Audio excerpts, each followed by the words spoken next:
exciting. I bet he likes ambient electronica.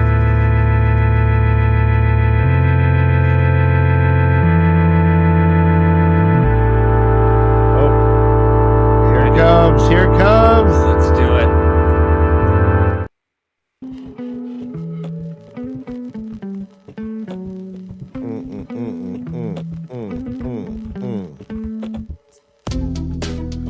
Welcome here to Tavern Talk. We are a live talk show based on the epic fantasy series Wheel of Time by Robert Jordan.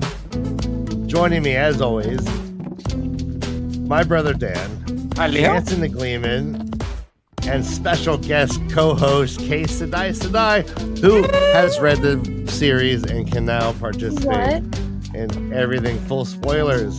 I'm Kay. What's up, guys? I'm so happy to be here. Is my video choppy? I feel like it's getting choppy, but we shall see. Hi, Killjoy. Welcome. Hello. All right.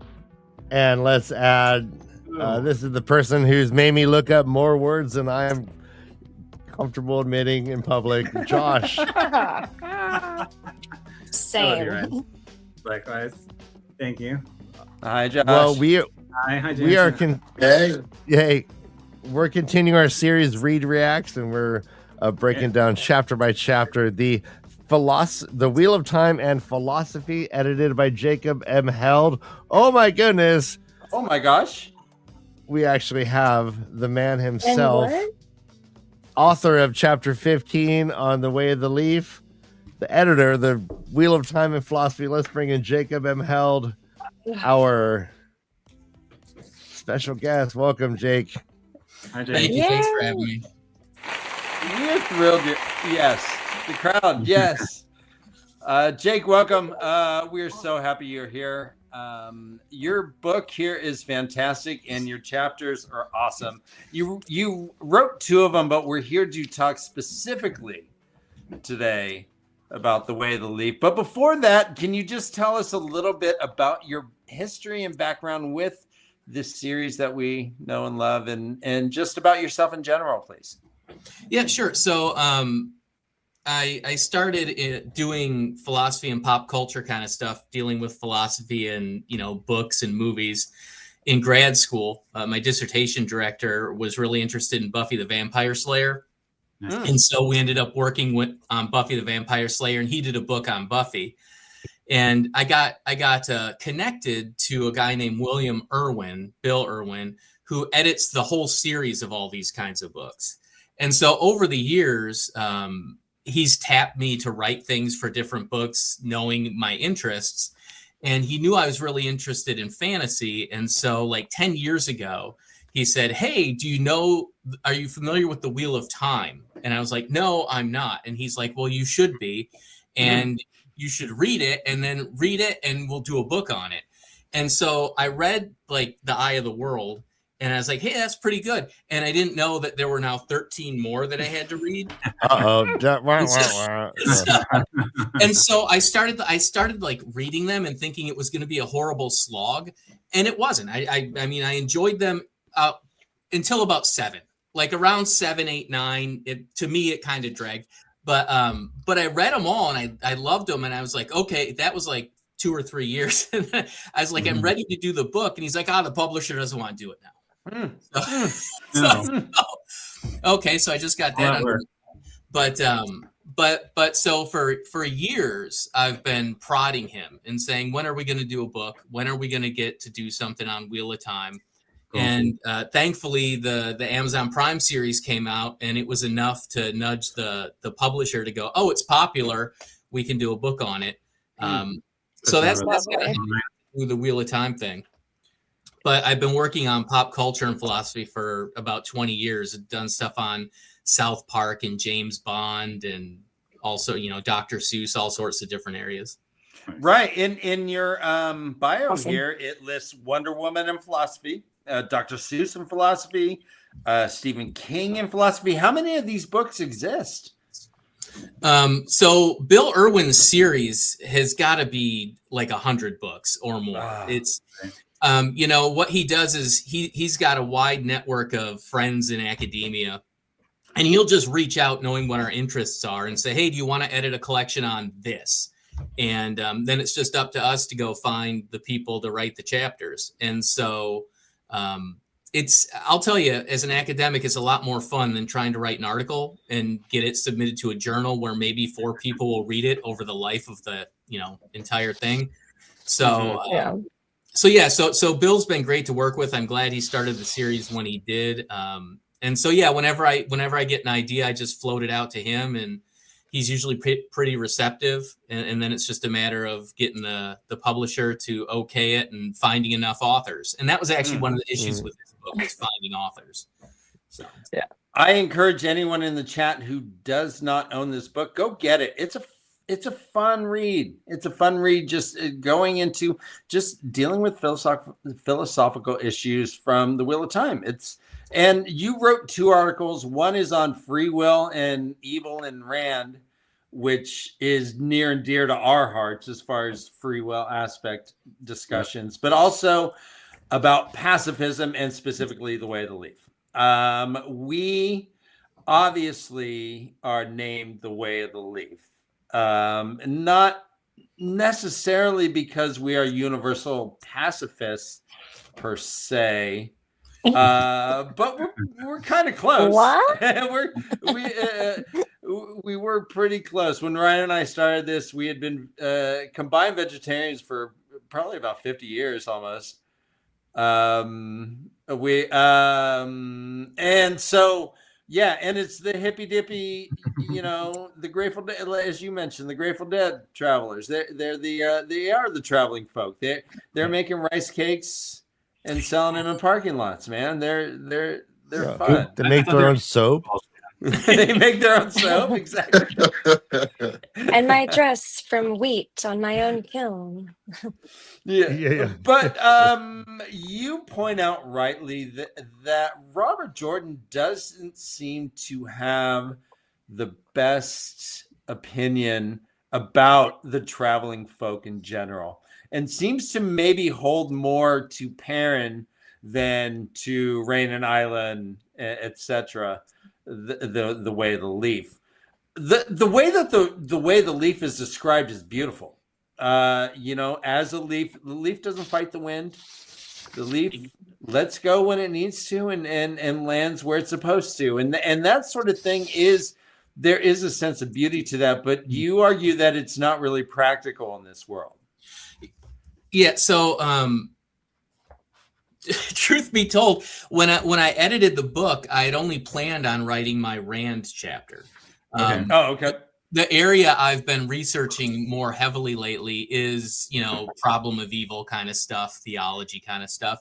But I looked at the chapters we had, and there was absolutely nothing on the Way of the Leaf. And I was like, that I can't have that. Like, the book has got to have something on the traveling folk if it's going to be a Wheel of Time book. I'm already, I was already a little sad that I didn't have anything on Eilfin and Aelfin. I was like, there should be something on that and fate and whatnot, but there isn't. For sure. But so I was like, there needs to be something on this.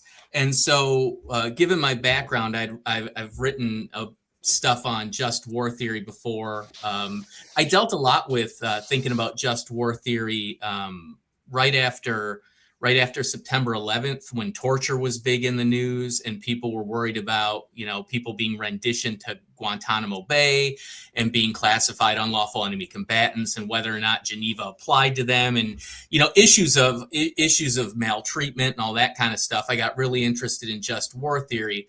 And so I had a background in it, and I thought, well, I'll just go ahead and I'll write a chapter on the Way of the Leaf, on pacifism. And I didn't have, when I went into it, an agenda, right? I went into it thinking, I'm going to read a bunch of stuff on pacifism. I'm going to read a bunch of stuff, just war theory, refresh my background in that, and then kind of see where it goes. And I'm not sure. I mean, what Jordan's opinions are his own, right? But reading the book, right? Reading the books, reading the sections on that specifically, looking at Perrin's interactions, it did seem to motivate the conversation a particular way. And so as I was working on it, I was really playing with those concepts and saying, how would these work out, these concepts practically, pragmatically, in real time in this kind of scenario? And so like your repeating question of can Rand be a pacifist, right?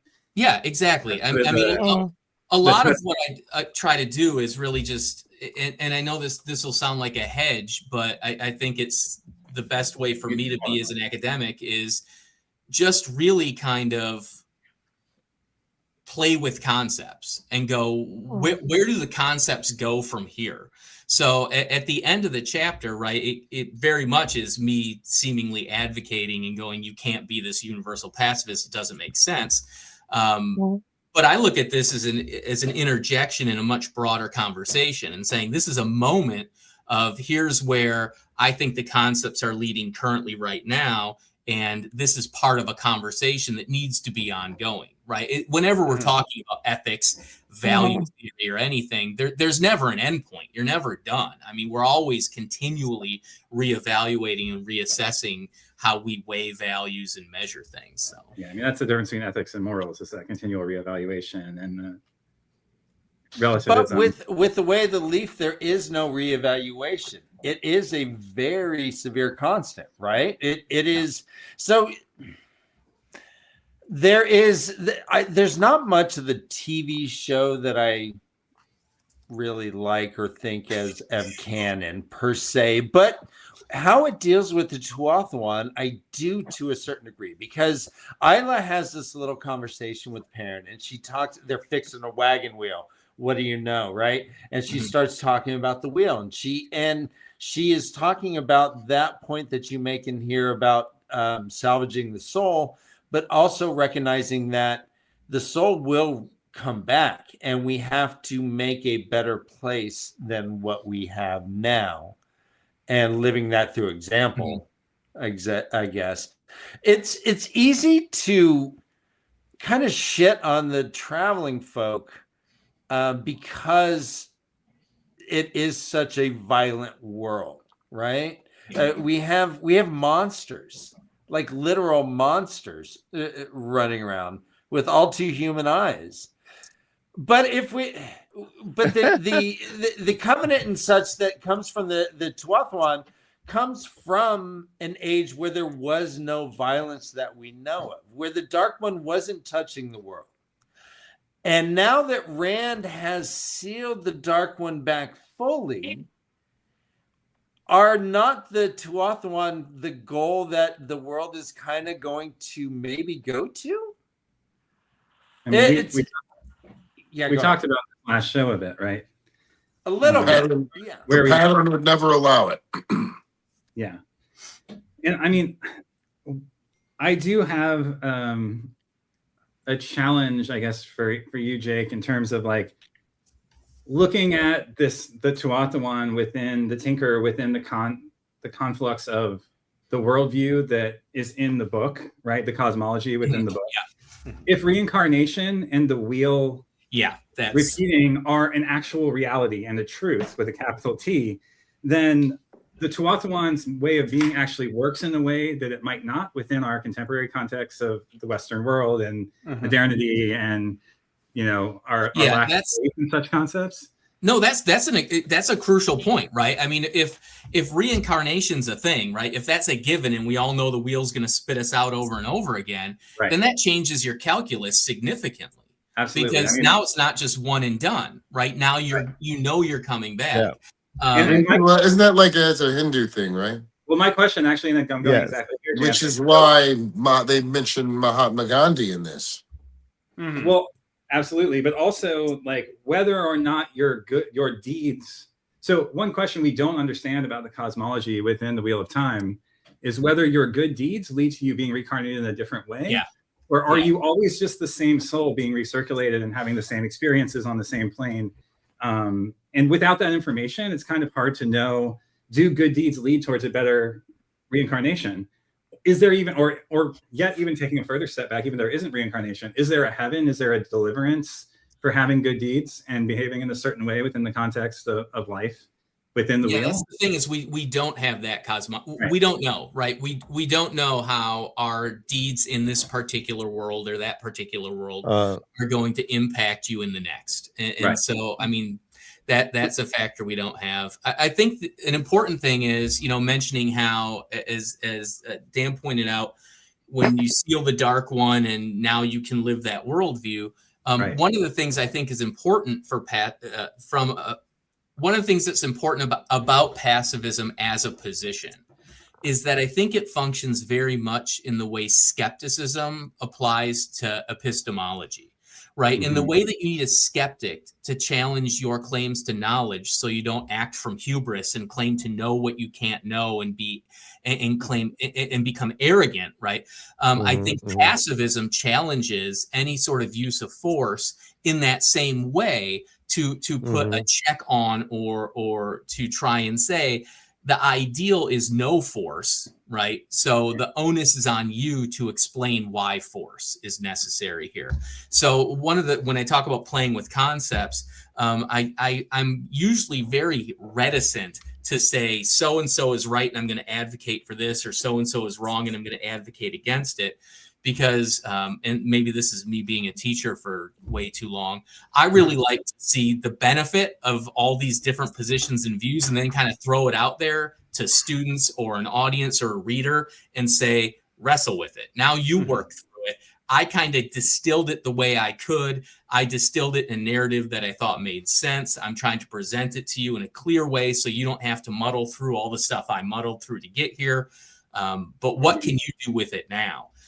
So yeah, even when back in the day when I was working with pacifism in critiques of the war on terror and and arguments against torture, it's always that idea of the pacifist is asking why violence? How does that make this better?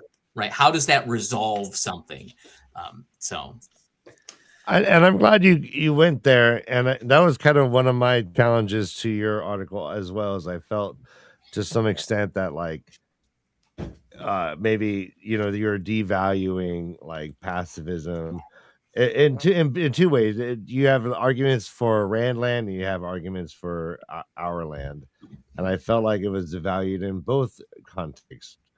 I believe in some regard that Robert Jordan included the 12th on as like a powerful counterbalance. It can't like in a world of extreme violence, the extreme nonviolent position is necessary, right? To help like undergird like everyone's motivation. Like it is instructive, and like it's I always felt that like the 12th on were like taking on like a an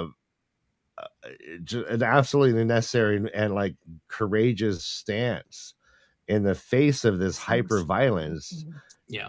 Well, and their reasoning was, I guess, to that it hurts us as well, but so there's the covenant. Like on one aspect, I question whether or not like without the covenant could, if you took history as a timeline up to Rand meeting the Dark One, would that have been successful? And I would argue that it wouldn't have been. Hence the necessity of like this nonviolent culture. And then in terms of like real world, you brought up Gandhi, but it wasn't like, you didn't then bring up like Gandhi's accomplishments and the great accomplishments of like nonviolent movements historically, and just as in that role, it's absolutely unpragmatic, but I also believe that it is one of the more necessary like viewpoints to continue like helping this world be a better place. Jake, what do you think about that? No, I saw somebody pop up a message across the bottom of the screen about the Bertrand Russell quote, and I think what Bertrand Russell said was crucial. That if you have a pacifist, right, you take somebody like the 12th one, if they're destroyed, if they're murdered, right, because they're pacifists, it does take the value and the glory out of that military accomplishment, right? Because how brave do you have to be to kill a pacifist? Because how, right? And so I think there's something to that, aside from whether or not it's pragmatically successful. I mean, I think Perrin's pretty clear a position of this is not pragmatically going to work for you. Right, like your camp is not going to be saved by pacifism if Trollocs want to take it over, right? So, but it's not necessarily the pragmatic point of view that we're talking about now. Now we're talking about this kind of normative view, this moral view, this whether we talk about a soul or a moral disposition or what have you, and I think that's crucial as an alternative viewpoint, as an alternative perspective, because if everyone does just view the world like Perrin or or the Shi'Anar or whoever, right? Who it's war. It's just we're just going to crush people and dominate them until we win. Then that's not going to be a good place for people. No, keep in mind though, Perrin, as much as he disagreed with walking his life with that, he still thought that the way of the leaf was something that needed to be preserved. Mm-hmm. Yeah. He thought it was something that was supposed to still be in existence, and he tried to protect that. He tried to protect it. He just couldn't do it. Yeah. Now, yeah, and like Dan, I think Dan and I famously kind of like agree that Rand kind of blew it, and that like the world that he conceived of without the Dark One was a pretty cool place. It was, yeah. It'd be the world you want to raise your kids in. Forced nonviolence ain't that bad, man. Until the first person does something. Right. Well, which is exactly what they talked about that happened in the Age of Legends. They said that it started slowly seeping out. Semerhag, she was corrupt. They said, quoted, she was corrupt from the start. There were people that it was coming out. This is after the bore was drilled? No, they talk about pre-bore. Pre-bore, okay. Yeah, it was coming out. Like it was, and even Luce Theron in Rand's, Memory of Light, when he's talking to Avienda, he talks about the centuries and the great centuries that they had. And he talks about their hubris. He talks about the mistakes that they made, even the arrogance and the things that were inside of him were bad things that were pouring out in the world. Like he talks about the way he treated Demon Dread. Meryn was jealous of Ilyena before the Dark One touched the world. Yes, that jealousy did exist. So we did have these what we would call negative passions that were occurring without the Dark One's touch. But with the Aiel is interesting because we have this covenant, right, Jake? And this covenant... the first covenant. And what is the first covenant? Well, the first covenant that we know of is to take care of all the Angreal, Tangreal and stuff, right? That doesn't make any sense to me. But it seems that there's a different covenant of nonviolence because when they're like, no, remember the covenant, and this is capitalized, the covenant, big T, big C. So you think that this is something that is honorable. This is something that is noble, that you don't break a covenant. And yet, Jake, at one point, some do, and you argue that they may have made the right decision, perhaps? I just want to know why. Well, it's, so if we go back to the covenant, right? You're talking, and again, this gets into the Rand land and the realistic expectations of what that world looks like. But the covenant, right, before the breaking and all that kind of stuff, when the Aiel are servants to the Aes Sedai in the tower and all, or before the tower, but the Aes Sedai, it's probably pretty easy to be nonviolent because you've got every wizard on the planet who's just taking care of you and making sure that everything's fine. After the breaking, and you've got this issue of they're supposed to protect. I mean, they're protect these things. I mean, imagine you just give a band of deadheads, a group of deadheads, nuclear weapons, and say, get these somewhere safe. No, they gave them to servants. They gave them to their loyal servants, right? Right? They weren't deadheads then. They weren't hippies. They were like no. I would say like were like owned by them. No, but they weren't allowed to use violence, right? So the point is you charge them with protecting something that other people want, but you tell them they can't use violence to oppose people taking it. I don't know how that works in real life. I don't, and that's not saying anything about pacifism in itself. It's saying if somebody hands me a gold ring and says, protect this ring, and somebody else looks at me and goes, I'm going to take that ring from you. Aside from me going, please don't, I have no option. If they want to punch me, they're going to punch me. And if I can't punch back, they're going to do it till I'm unconscious or dead and then take that ring. So the idea that you would charge people who can't fight to protect things is kind of silly. And so once they start being attacked, and you've got girls being abducted and raped and molested and traumatized, I think it's reasonable to ask, right? If you're the father of one of those girls in that camp and they're abducted, do you have a greater obligation to protect her or to worry about your soul in the next spin of the wheel? I think those are relevant questions to ask. And my chapter is pretty clear where I kind of fall on that. I'm open to talk. I have absolutely no compunction about talking about it and figuring out what makes more sense or not. But I do think it's a relevant question about whether or not that's a viable way to live in the kind of world they live in. Well, from a plot armor standpoint, right? Like the pattern set about the way of the Leaf followers to have these powerful weapons, right? One could read that as a necessary development for these things to be distributed out into the populace and end up where they did within Terre and within Ruidian. And that without that, Rand would not have developed into the person that he was. Right? The tools would not have been there. The Aiel themselves wouldn't have been there to be the people of the dragon, because Ruidian wouldn't have been created had they not gone through these shifts and separations, right?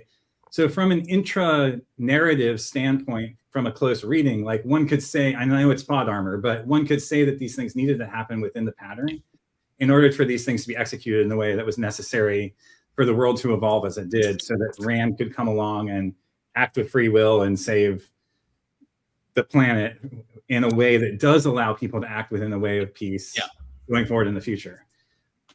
Jansen, I'm sorry, I didn't mean to jump in on top of you there. Go ahead. Oh, no, it's all good. I don't even remember what I was talking about. I was listening to you. Okay, sorry. No, that's a great point. That's something I've thought about, Josh, as well.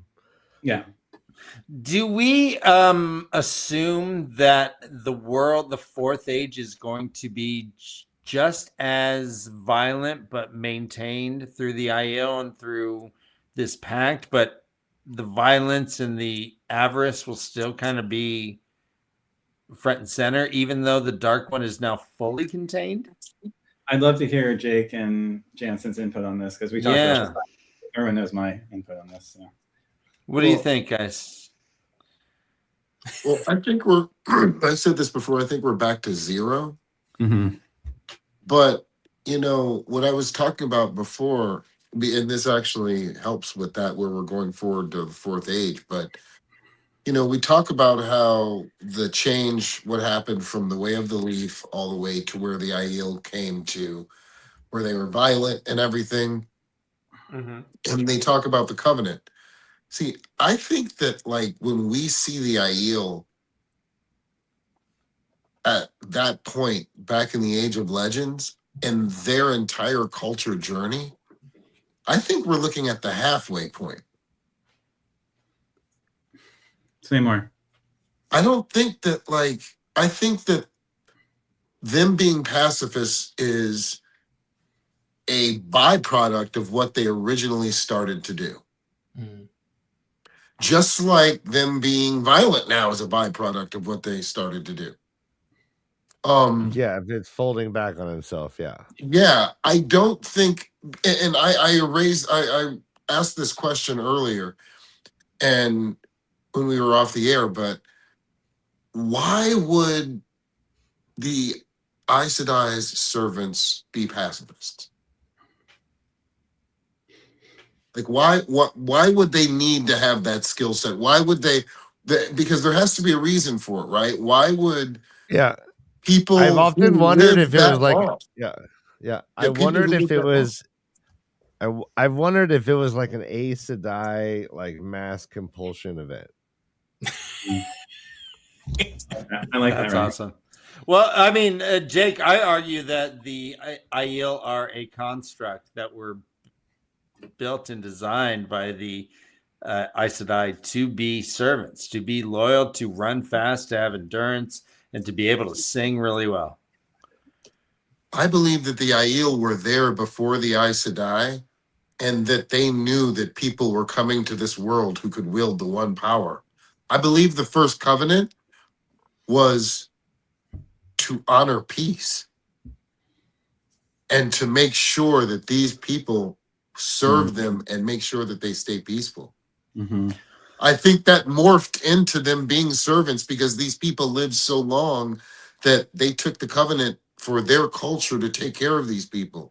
These were walking time bombs. And then I think that morphed into the Aiel that we saw in the Age of Legends. I think that morphed into the Aiel we saw now. I think their journey's not over. I think it just started over again. Well, let me jump back into my question then, in that there was a sect that continues to be the way of the leaf. The pattern allows them to live for 3,000 years as wanderers and vagabonds. Are they the template for what the world's going to be? They have a new city started. I think, one of the things that I think is hard to try and think about, to try and theorize, is when I think about, if you think of my chapter, and when I talk about the idea of you'd have to be nomadic because you couldn't own property, you couldn't own land. And I give this basic, it's a basic Western contemporary, right? Thank you for pointing it out, because that was going to be my next. Yeah, it's a contemporary Western liberal in the sense of Locke liberal, right? Liberal view about property ownership rights and all this kind of stuff. From that point of view, it's incredibly hard to understand, to think, to envision an alternative. And in that way, it's very much like, I began my academic career as a scholar of Marx, right? So I wrote my dissertation on Marx and alienation and all this kind of stuff. And, one of the things that's really difficult when you're working through Marx is he's incredibly articulate about what's problematic with capitalism, but he doesn't have any prescriptive account of what a communist society looks like, because it's kind of a negative theological account. What you know is communism won't be capitalism. So whereas in capitalism, you have private ownership of land, you won't have that in communism. Whereas in capitalism, you have wage labor, you won't have that in communism. So he never says what communism is, because he's embedded in a society where every concept, every narrative, every way to visualize and think through things is already built through and run through with threads of private property, capitalism, Western values, and so on. And so I think one of the difficulties with, well, what happens now? Are they a model? Can we build this out? Is we don't have any concepts from which to operate about what that would look like, right? It's very much like when we talk about communism, well, communism would be great if everybody were a communist. Communism will be great Or if you're talking about like compelled pacifism would be great, right? Communism is great if you could force everybody to be communist, but that actually historically doesn't work. It's horrible. But so you have the problem of envisioning an alternative way that presumes everything we currently know about the world to be different. And so I don't know where we go with pacifism from there, right?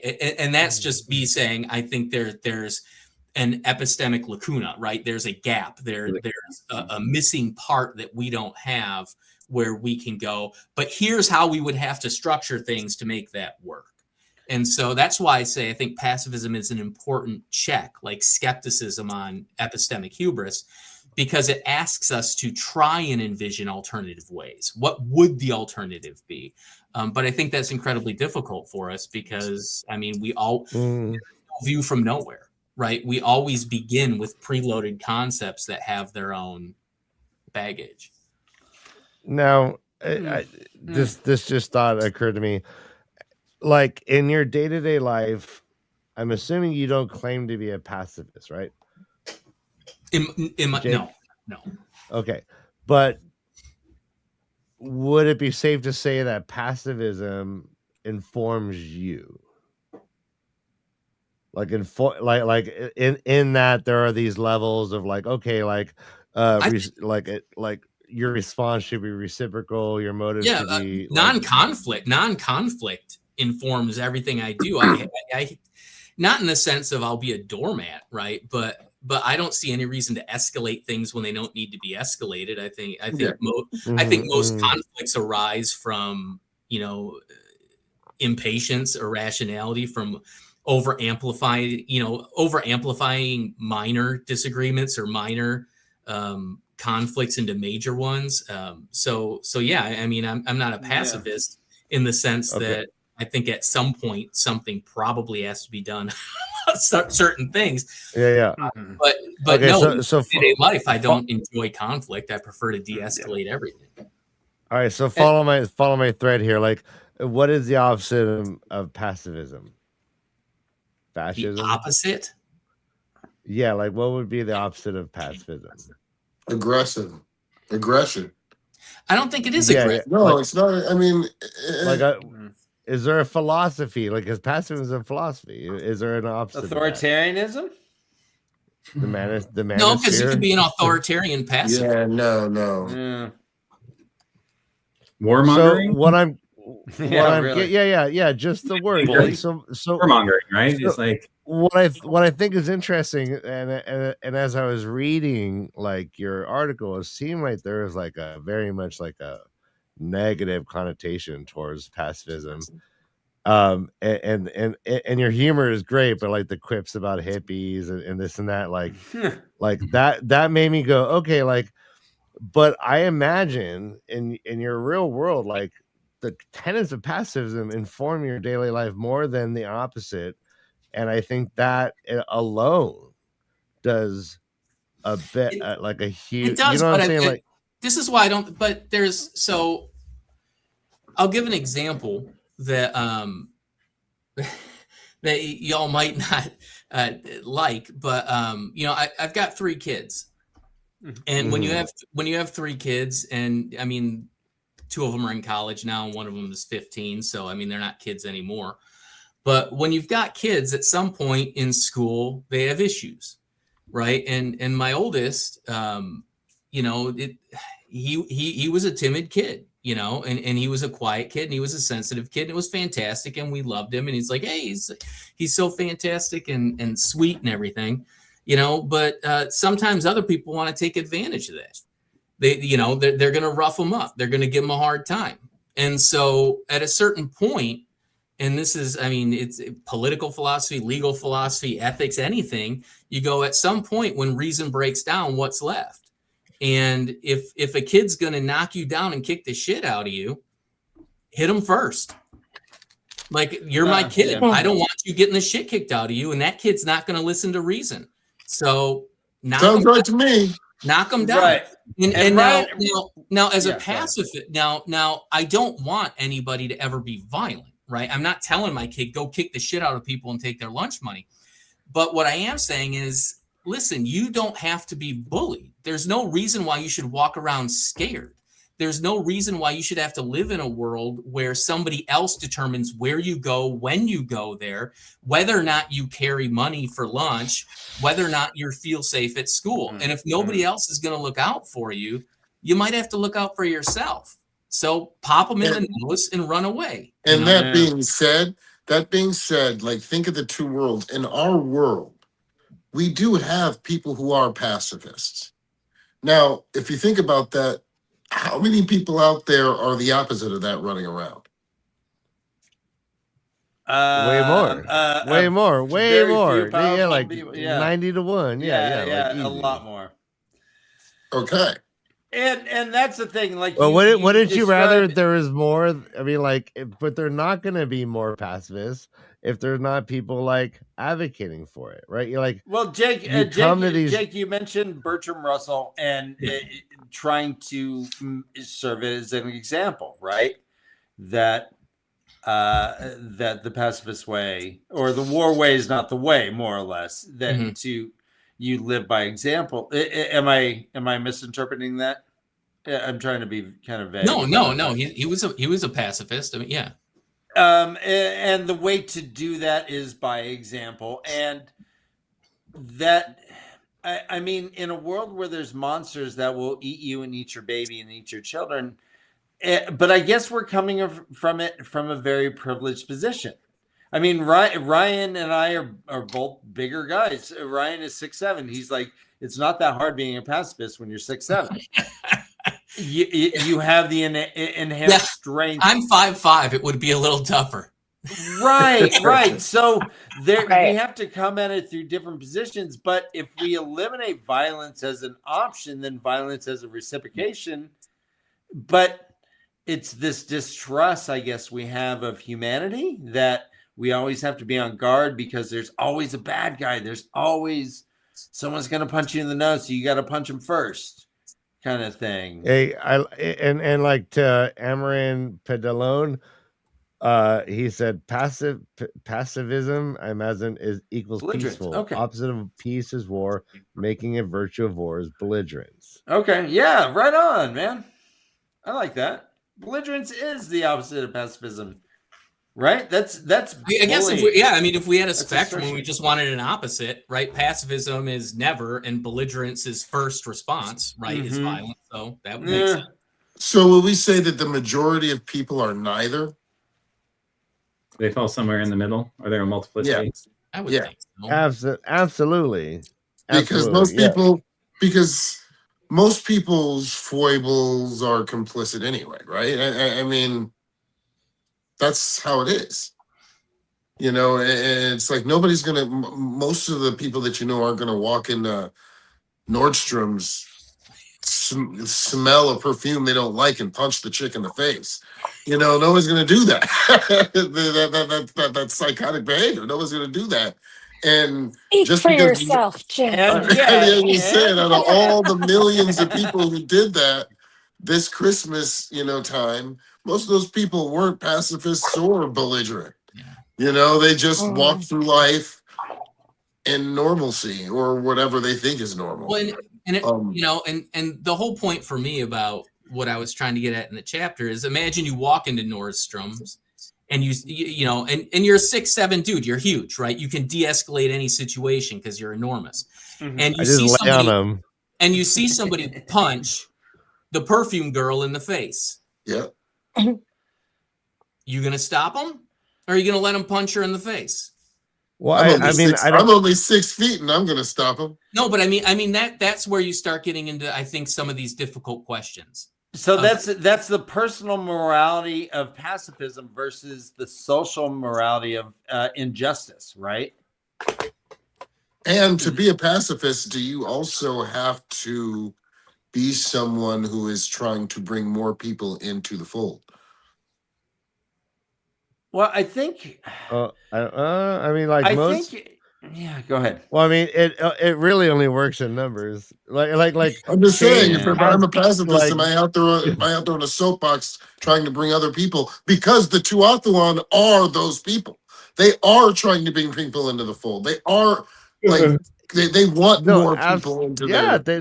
they want your hot 16-year-old daughter. They I want get your it. hot No. 16-year-old. Sure. Well, I would Right. also think like anybody that has a strong commitment to a particular moral position wants other people to believe that moral position because they think the outcomes are going to redound to the benefit ultimately, right? Like if you're a pacifist, you want less violence.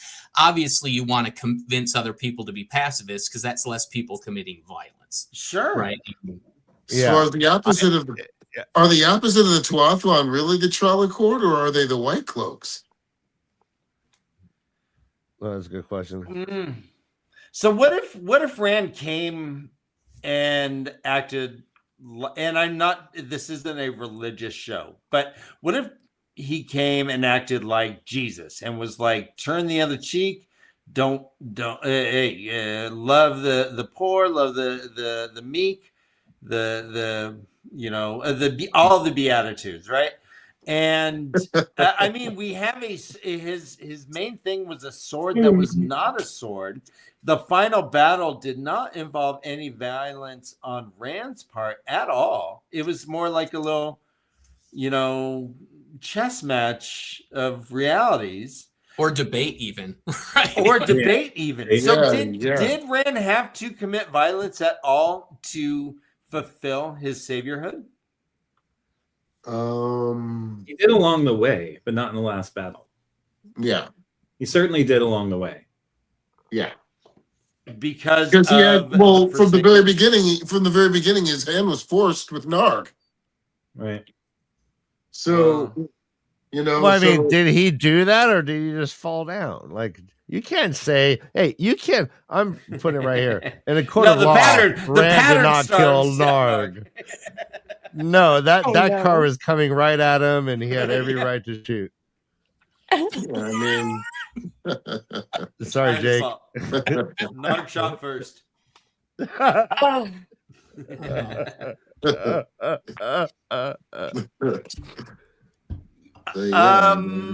think the interesting question with Rand, and I kind of raise it in the chapter, is would he have made it to the last battle? Right, if he was a pacifist, yeah, agreed.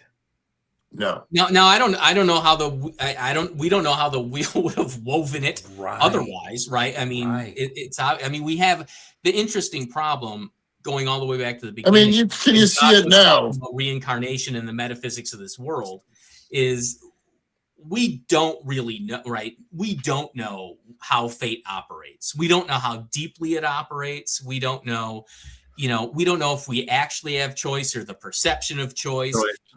It's really difficult to know, well, what if this factor were changed versus that factor, right? Mm-hmm. I can't help but imagine like Rand's Tavern-ness, like causing, a Three Stooges-esque like disaster befalling one of the Forsaken as they like go to attack him.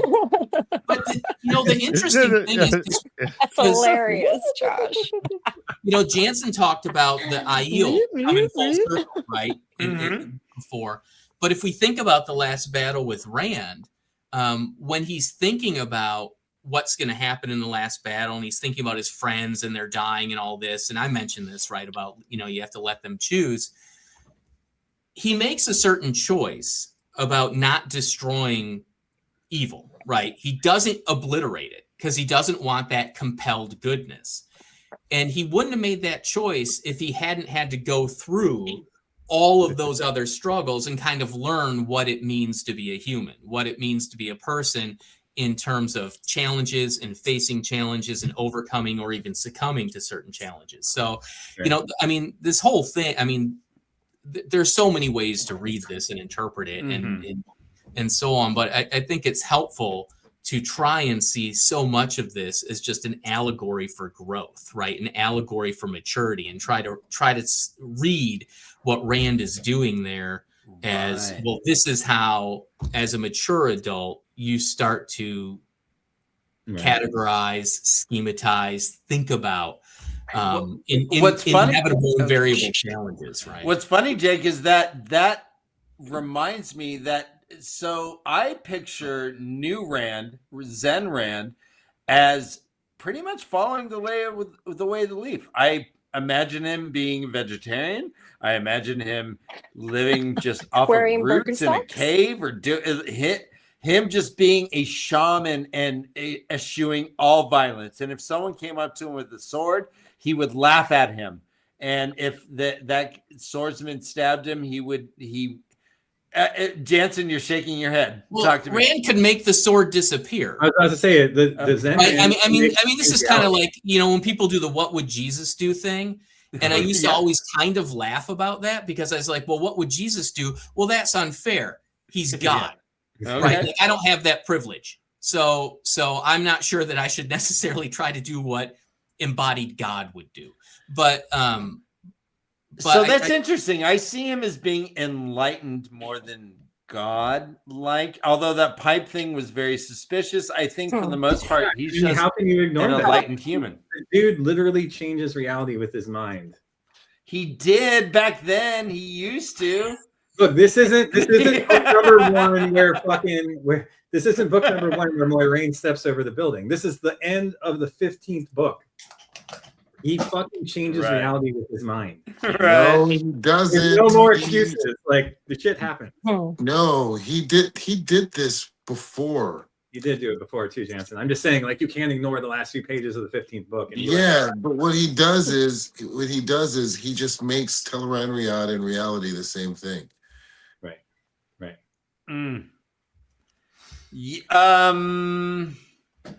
You not only contributed 2 essays to this compendium, but you were the editor itself. Was this the first book of the style that you edited?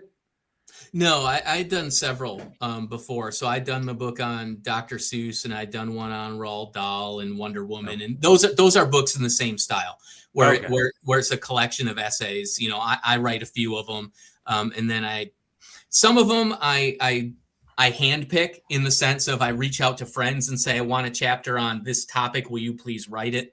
Other books, I just send out call for essays, call for papers, and see what comes in. So you have a Kant guy, you have a Nietzsche guy, you have a Plato guy. Is that what you're saying?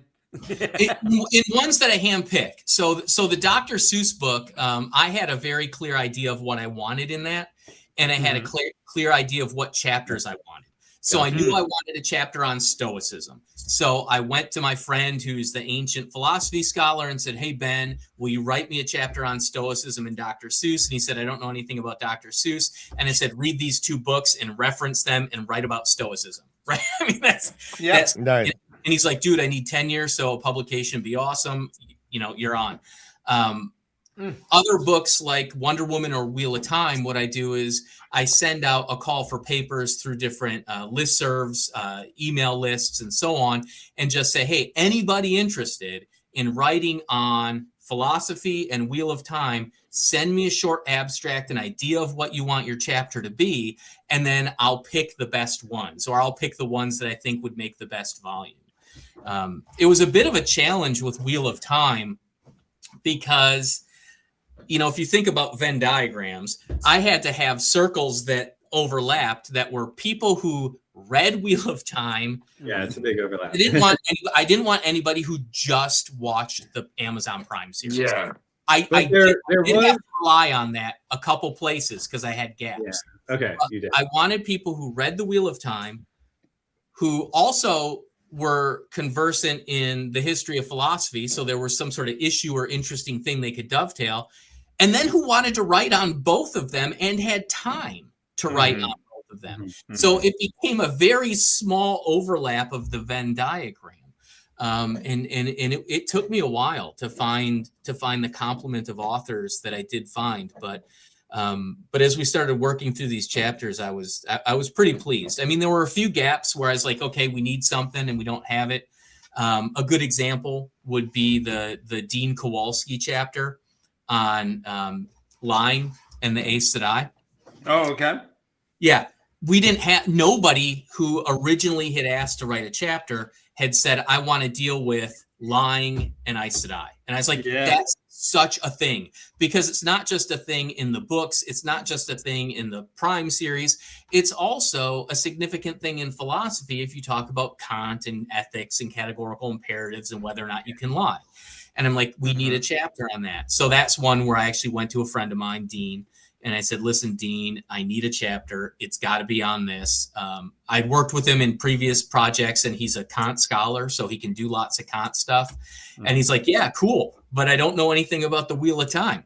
And I said, okay, well, watch the Prime series, and I'm going to send you some references to books and read these sections, read these chapters of these books to get a sense of how it plays out in real time, right? And so that's kind of, as an editor, a lot of what I do is look at the chapters and then try to tell the author, hey, but what about this example? What about this part of the book? What, I think you disregarded that. Or here's a scholar you should look at. Why aren't you quoting Oliver Wendell Holmes? Why don't you look at Schopenhauer? That might help.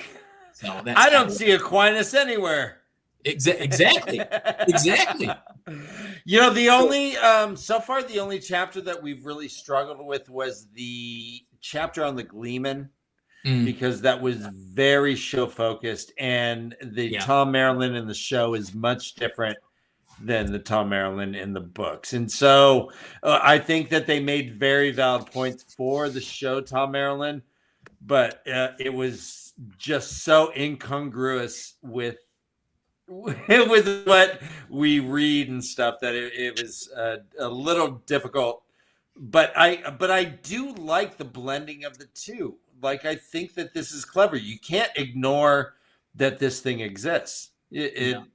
And talk about it. You actually get to see Moraine. You get to, talk about it. So I love this book. I'm really enjoying talking about it. I've enjoyed it too. And I just want to send some praise your way. Like, I really liked the Horn of Valir bit that you dive into towards the end of the chapter. I thought that was really good articulation of a story mechanism that plays directly into your argument.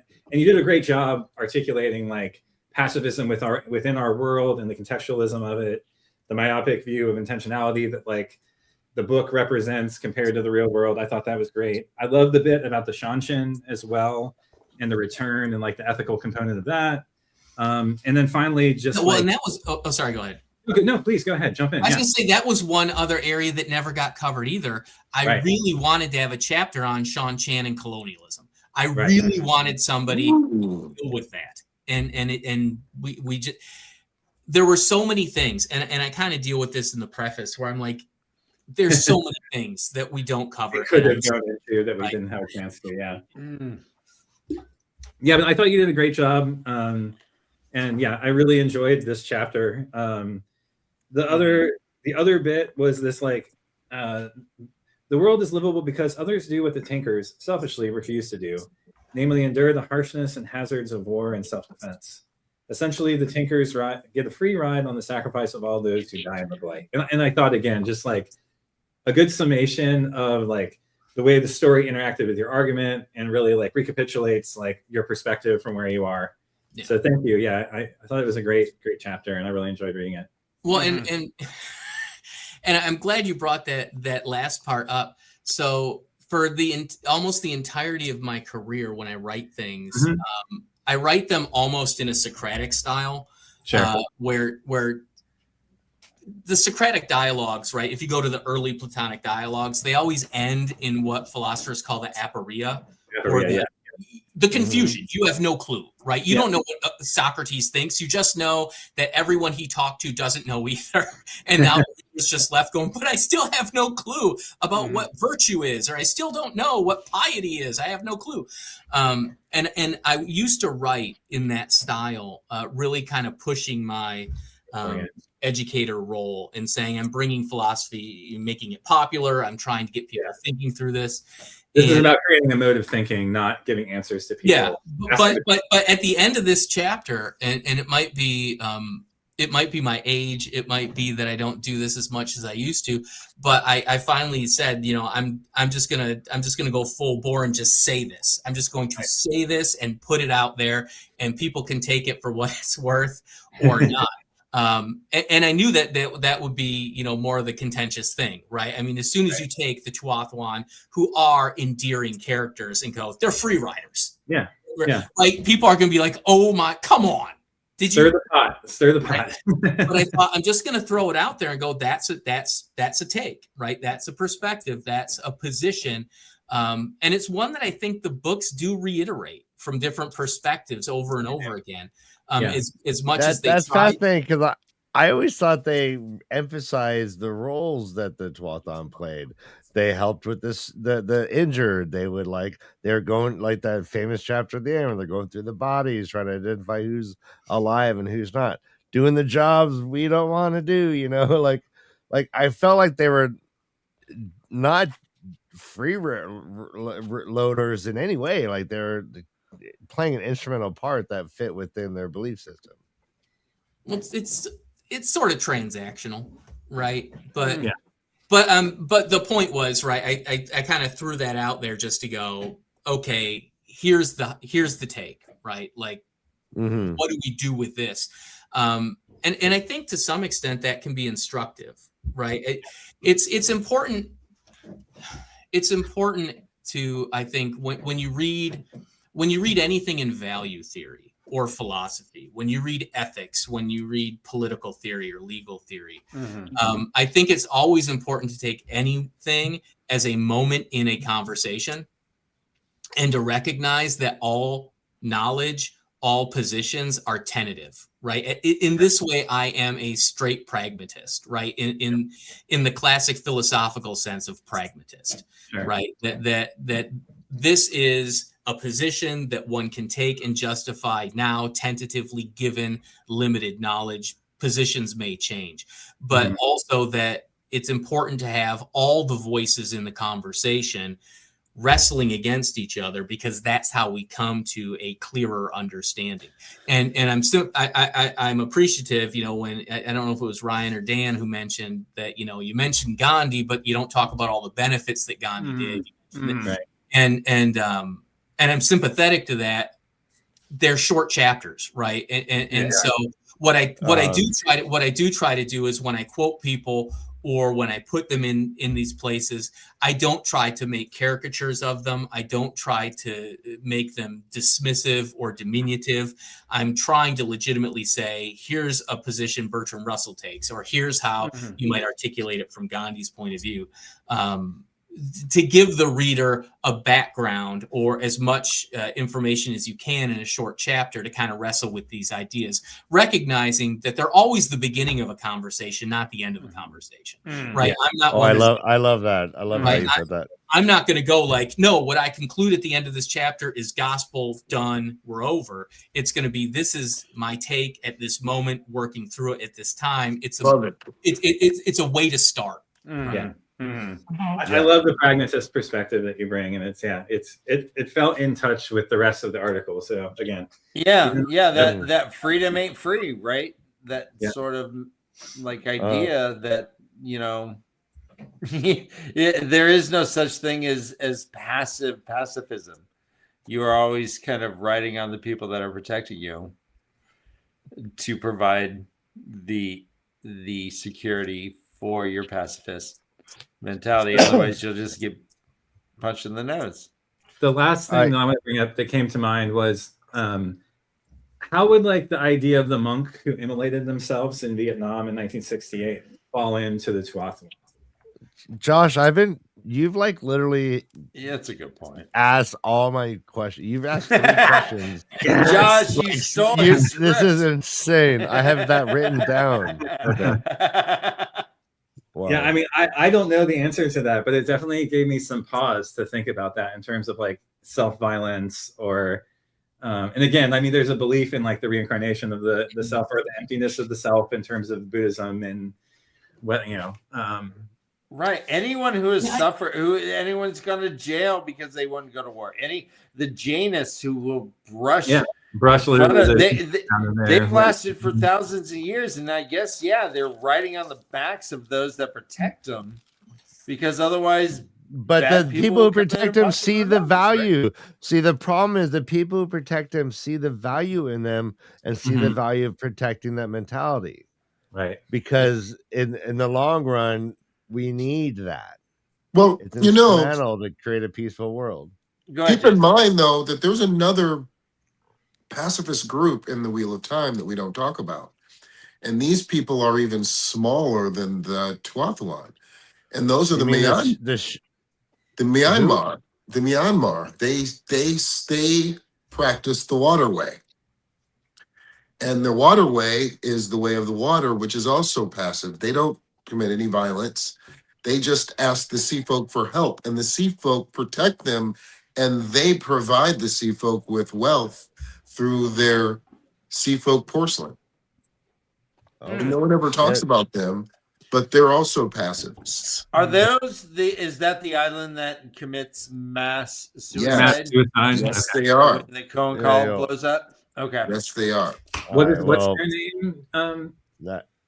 I believe it's the Myanmar or whatever. The Myanmar, but they talk about them in the chapters called I remember it. Yeah, no, I remember. To make an anchor weep. That's what the chapter's called. And I think that's in Lord of Chaos. But that's when no, it's in that's in Gathering Storm. It's later. Yeah, it's later. All right. Well, what? While Jansen's thinking, let me address some. All right. Yeah. So real quickly, give us a question. we've been ignoring chat because this discussion's been amazing. Thank you guys for being patient. We will try to answer as many questions. I've been saving more relevant questions, and we'll get back to them. I do want to thank Matt Stagger. Very early on, we got a $20 donation. Matt Stagger's amazing. We love you, Matt Stagger. Always has been. Stagger. And this is the question that's been reiterated several times. Jake, will you be at any of the conventions? Not that I'm planning, no. Okay. Do you know about the conventions? Yes, I do. And in the past, I've tried to make it to some conventions, but I don't have any plans in the future. Okay. If you do want to participate in a convention, we could connect you with the right people. Yeah, we know people. That could be interesting. I wouldn't sell a grip ton of books. All right.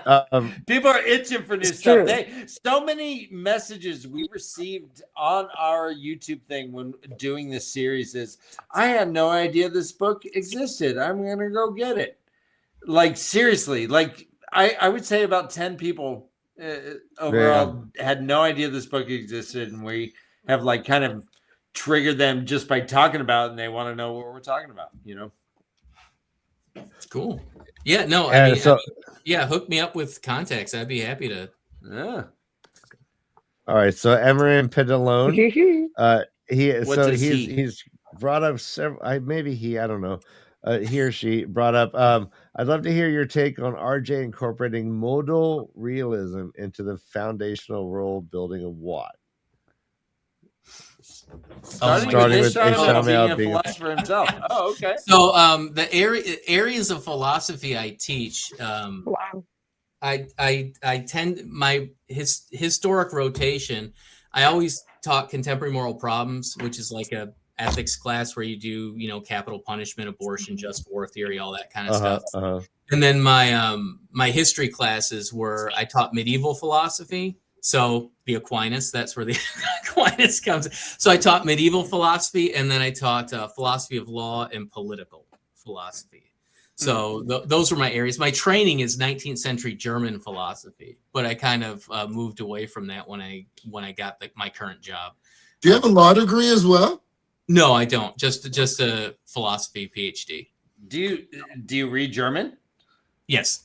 Yeah. So I went to a kind of strict Jesuit graduate school, and so in order to do a dissertation on Marx, they told me that I could only cite primary sources. So anytime I was referencing Marx or Fichte or Hegel, what jerks! I had to read the original German and then provide my own translation of that German. Jesuits are awesome. I'm a big. My wife went to a Jesuit college. They're studs. But all right, another question from chat. Yeah. Oh, go on. Sorry, no, guys. go on, I'm gonna have to take off. All right, Okay. Jansen's out. Bye, Jansen. Love you. Love you All right, guys. we love you. Bye, See you next Jansen. week. Love you. Oh yeah, so Number chat's 3. asking. I am a coffee drinker, and my brew is probably like an Ethiopian or Mexican light roast. Mm. Thank It's a you. good question. You're Jake, getting are you the a coffee craziest drinker? comments in chat. Jake, are you a coffee snob at all? No, I drink what's ever in the pot. Okay. Yeah, I'm such He's a a snob. pragmatist, Dan. When No, my at wife the and I end of when the we day, go, I'm just kind of an unreconstructed blue collar Midwesterner, and so it's kind of black coffee, whatever's in the pot, I'm fine. Duncan, Hey. honey, there's a Duncan. No, I'm a I coffee just snob. In wanted fact, to- when we travel oh. Wait, somewhere, I'll Kate, bring Kate? my grinder and beans Okay. and Mhm. grind them. we'll grind them right there. I'm sorry, Kate. Did I step on you? That's okay. No, it's interesting. Right there in the, it's mid trip. Anyway. Okay. All right, what are we gonna say, Kate? Jake, this has been really exciting for me. This is like the first chapter, the only chapter that I've read of this book so far, just because I was going to jump in, on this show today, which, I mean, you guys have so many thoughts that I'm like, all right. And also my daughter's been a pain tonight. So sorry about that, but I did want to just jump in for a second before she decides to hop off the bed again and say really quickly that I did enjoy this chapter. I thought it was really exciting, and it makes me want to read the rest of the book personally. I didn't know what to expect going into it, and I thought it was all really intriguing and really aligns with the way that I feel about the just the way that the heroes can't really have this pacifist attitude, and that makes a lot of sense to me. So in general, I had two little things that were so cool that I thought were really interesting too, just that Nice. whole point, which I just didn't get a chance to say earlier. But I don't know if I'm pronouncing this correctly, but you used two different phrases. One was juice in bello or jus in bello. Is it a Latin? Yeah, it's Probably like, something like juice. Okay. And then juice ad bellum. So yeah, those were really interesting because the proportionality of what is going on, why you're doing what you're doing, or just the equalness of it felt really, that whole point felt really important to me, and I thought that was just really and cool let me and piggyback, picture in my head. because Yeah, go ahead. there was no footnotes to where those rules came from. So where did you get those from? So it's in reference to, and it should be footnoted in there. If it's not, it should be. There's a classic piece by a guy named Lackey, Lackey, where he basically just articulates historically Western political rules of war. These are the rules that go back. I mean, they do go back to Aquinas. They go back to Cajetan. They go back to classical thinkers. You can even start finding these in Augustine, all the way back, to St. Augustine's work, City of God. And these are just the traditional kind of frameworks under which nations have operated in terms of justifying war, recognizing that there had to be rules on it because unconditional warfare would just obliterate everybody. And so you modern times, they get, filled out in this terms of use in bello, which is justice in a war, versus use ad bellum, justice in going to a war. But they tend to be the given and the taken rules that international law operates under in terms of how people justify going to war. Are they rules or ideals? Because it seems like shit, man. I have eyes and I'm watching the world. And I ain't seeing juice anywhere, bro. So this is an interesting point when you're like, are they rules or are they just ideals? Because whenever you're talking about international law, you're not talking about law in a traditional sense, right? In terms of law, if I speed, I get pulled over. That's how I know there's a law against speeding. International law, there has to be an enforcer, and there isn't always an enforcer, right? I mean, if you're powerful enough, you can get away with breaking international law because nobody can stop you. And you start to get into that might makes right kind of mentality. And that might be what you're kind of indicating, Dan, right? Is you look around and you see this, people do kind of whatever they want to do on the world stage. So international law, you know, it's a debate in philosophy of law and political theory in general about what does it mean to say international law? Are we just saying expectations? Are we just saying ideals? Because as long as there's not a world law enforcer, a world police department, or a world authority, people can break international law when they're able to break it, right? Right. Because we've had a whole lot of make me stop. And so, well, this gets back. I mean, originally when I talked about working on just war theory and thinking about it in terms of the war on terror, right? After 9/11, you know, one of the interesting things that happened at that time from a philosophical point of view was the creation of a classification of unlawful enemy combatant, where where our Department of Justice could classify somebody as an unlawful enemy combatant. Well, making up that classification was important legally because enemy combatants are governed by the Geneva Conventions. And so if we captured somebody from Al-Qaeda and they were an enemy combatant, that limited what we could do to them by international law legal standards because we would have to treat them according to the Geneva Conventions. By classifying them as unlawful enemy combatants, we create a legal category that is exempt from Geneva restrictions. So if we capture a soldier from Germany and we waterboard that soldier, that's torture according to the Geneva Conventions, and we've violated international law. If we capture a member of Al-Qaeda and classify them an unlawful enemy combatant and waterboard them, it's not torture because the Geneva Conventions don't protect. Because they defy the jus ad bellum? So well, that's you started getting a lot of not a state. Exactly. You got a lot of these debates at that time about, well, are these principles, are these moral ideals that apply to every human being, and that's why we have them, or are they just these legalistic concepts that we can manipulate at will, right? And I mean, it's like every debate or every high level moral principle debate where you're going to have people on either side, right, going round and round. If we go back it does to, really, I'm sorry, Kay, go ahead, please. No, go ahead. Sorry. If we go back to Rand being the savior, the prophesized savior, the one who is destined to bleed on the rocks of Shaiogul, can we say that he could have led a pacifist existence and still achieved his goals based on prophecy? So we know in the last battle, as y'all have pointed out, he doesn't have to fight. Not in the traditional way, right?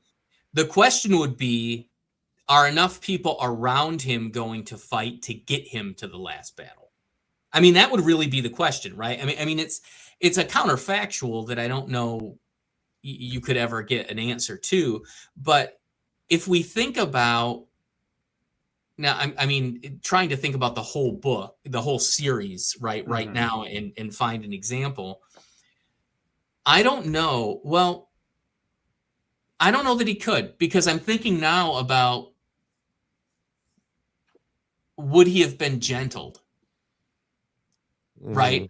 I mean, he only escaped that box by basically obliterating everything when he burst out of it, right? Yeah. I mean, he but burst out of it, but like, then was that... he was vengeful.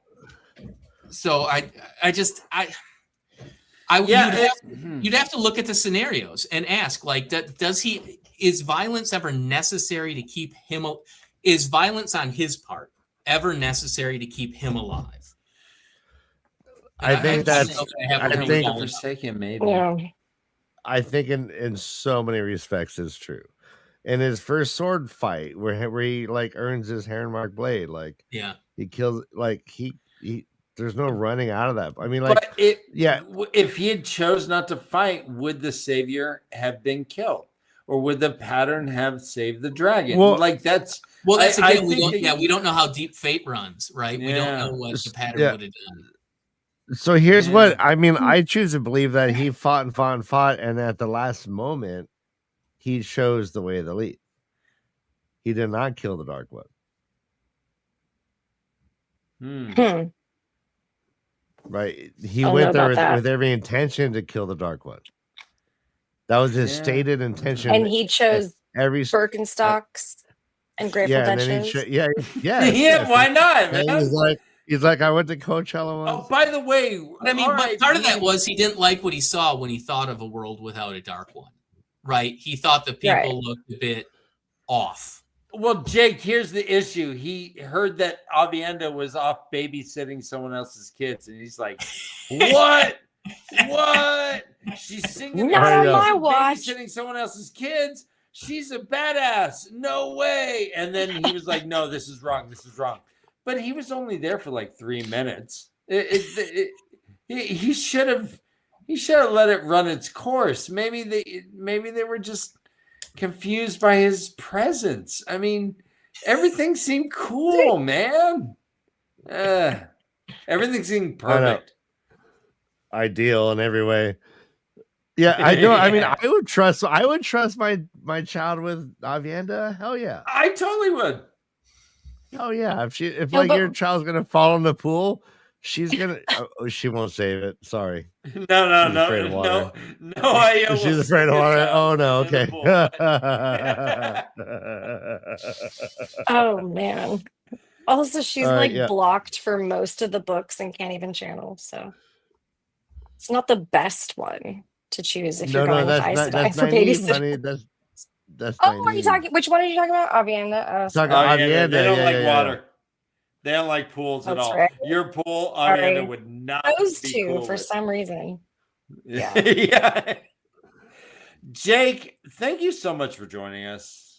I am so thrilled that you're so accessible. I just sent you an email saying, "Hey, we're this dumb little channel that wants to talk to you," and you're like, "Cool.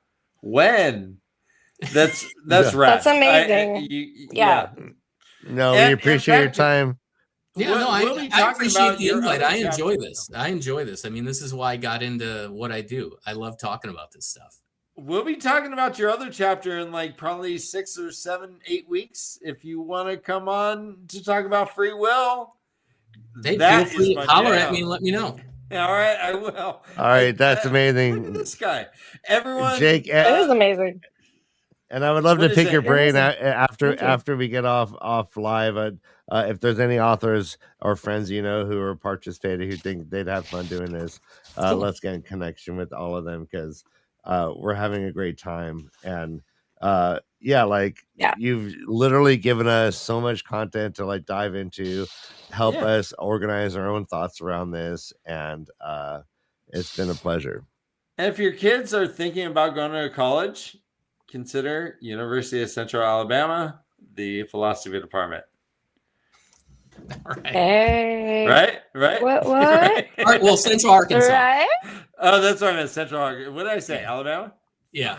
You know what? I'm Obviously, sorry, naive. Arkansas. It's all in the Alabama, South. Arkansas. We're all in the it's South. all I it's suck. all relative. I read it, and then I said it wrong. I'm sorry. Jake, no offense. Sorry. All right, here's how you guys. can get your own copy of the Wheel of Time and Philosophy, and Thank And you. do get your own other- copy. I'm going to read it now for sure. This is really fascinating. So much to sink Tell your me teeth about into, truly. Yeah, I'm no, it's very been interested It's in- been really in- fun. Yeah, All right. and I you mean, have this the- is the- what the- our show is about, is like trying to dig into this thing, right? It's just trying to my dog's barking. Trying to Yeah, Just yeah. like, oh, I can't even. Dan, Shut the up! Wheel of Time. Would you? Hey, Dan, I'm on it. the Wheel of Time is an onion, Dan. It's got Oh, layers. Jake Hill, stop it! He's giving Hazel, compliments. so Damn it, Hazel. All right, and Emran Pendalone, he bought your book today. Yes. So you got Awesome. hey, Dude, I'm hey, so you're- I glad. you're believe so Amarin also offered to like join in and Oh write yeah, as well. so actually Has that's a very good offered question. services. So Yeah, he said if you want anyone to write fascinating. about the metaphysics of the wheel time and any other subsequent productions, he's your man. Very Like, cool. how would someone Yeah. find you if they wanted to purchase? I mean, is there a possibility of another wheel time compendium coming up? I have no idea. Oh. It would really depend on it'll depend on sales, right? I mean, at the end of the day, the publisher it'll reproduce or make sequels if the first one sells. I mean, they've done a couple South Park ones because South Park continually sells, right? They've done a couple, I think, Harry Potter ones because those continually sell. So it's just a matter of if the momentum keeps going with Wheel of Time and they go, hey, let's do an update, let's do another one. But otherwise, I mean, if anyone wants to get a hold of me, the best way to do it is just through my university email, which is jmheld@uca.edu. And very nice and kind of you. I respond to email. You know, I've had people email me about the Dr. Seuss book and stuff, and I'm happy to go back and forth with people. I mean, I consider it's all part of my job, right? I mean, I'm a philosophy professor, so that's what I do. I love it. Very cool. Very cool. Your accessibility is a testament to yourself. Go ahead, Ryan. Absolutely. No, yeah. Well, I mean, the elephant in the room is that you got like a beautiful axe hanging on your wall. Oh yeah, that's my secret. Do you have any music online anywhere? Do you record? What's the story of that beautiful piece of machinery? That beautiful piece of machinery is the guitar I started learning on when I was 16, and I play daily, but not in a band. I don't record anything. I just play for myself. Well done. Daily. Awesome. Okay. All right. Here, quite an achievement in itself. Ryan, can we do 5 quick questions? So question number one. Question number one, Dan. Question number one. Have you ever seen a No, Dan, look at the screen. Look at the screen. Wheel of Time? Jake, Wheel of Time? Yes or no? Yes. All right. Number 2. Have you ever seen a thatched roof? A thatched roof? No, I've never seen a thatched roof. Okay. Number 3. Have you ever eaten what you would consider to be a honey cake?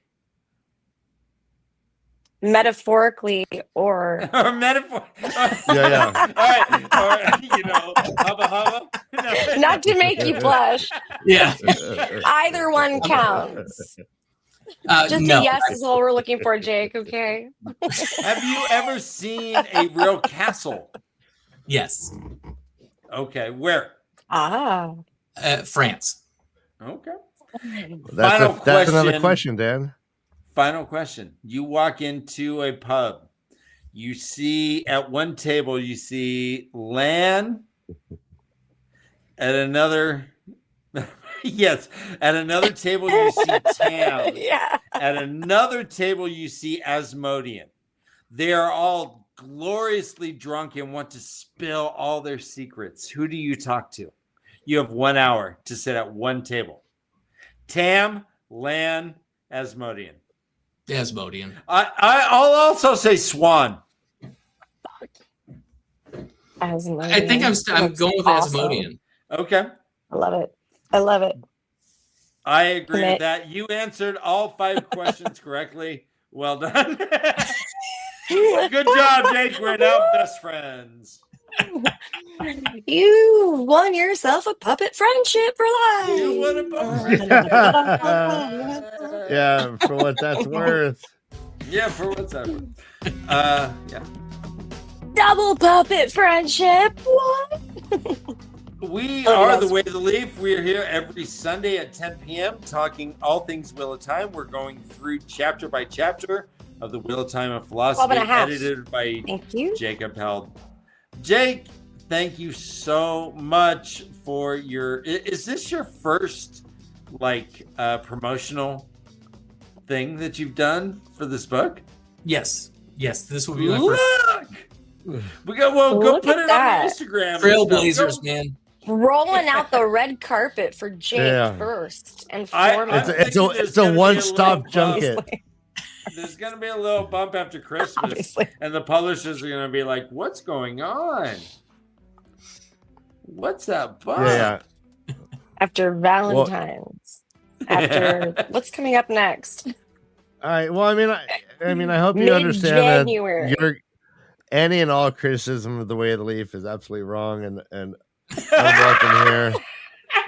I appreciate you for being gracious enough to tolerate me.